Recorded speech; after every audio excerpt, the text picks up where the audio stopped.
Fatullah depot থেকে সরকারি Jamuna oil কোম্পানির 1,12,000 লিটার ডিজেল গায়েবের ঘটনায় হিসাব এখনো মেলেনি। বেঁধে দেওয়ার সময় শেষ হলেও প্রতিবেদন জমা দিতে পারেনি মন্ত্রণালয় সহ 3টি তদন্ত কমিটির সদস্যরা। এর মধ্যে ফতুল্লা ডিপোর অভিযুক্ত কর্মকর্তা সহ তদন্ত কমিটির এক সদস্যকে পদোন্নতির তালিকায় রাখায় চলছে তোলপাড়। রাষ্ট্রীয় জ্বালানি তেল বিপণন প্রতিষ্ঠান পদ্মা আবার কখনো যমুনায় ঘটছে একের পর এক তেল গায়েব ও চুরির ঘটনা।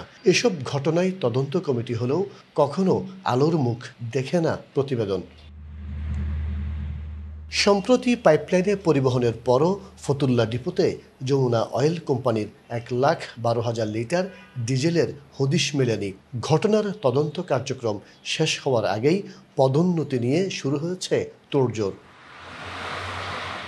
ব্যবস্থাপক থেকে সহকারী মহাব্যবস্থাপক হওয়ার তালিকায় রয়েছেন 10 জন। উপব্যবস্থাপক থেকে ব্যবস্থাপক পদে পদোন্নতির অপেক্ষায় আরও 4 জন।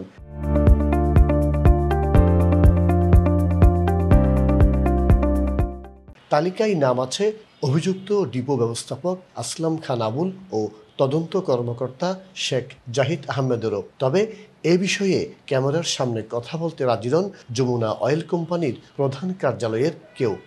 ওনারা আমাদের কর্তৃপক্ষ যারা আছে কর্তৃপক্ষ তারা না, এখন আমার ওদের থেকে অনুমতি নিতে হবে, এটা চেষ্টা করতেছি।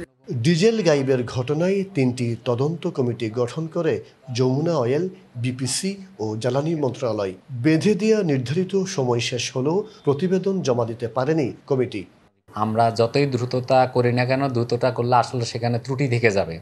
এই জন্যেই কমিটিগুলো ওদেরকে সময় দেওয়া হয়েছে, তারা সুন্দর করে যেন রিপোর্টটা দিতে পারে এবং শুধু এখনকার জন্য যেন ভবিষ্যতে যেন এই ধরনের কোনো আর অকারেন্স যেন না হয়।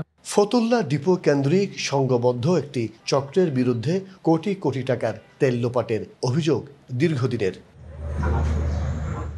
মাসুদুল হক, ডিবিসি নিউজ, চট্টগ্রাম।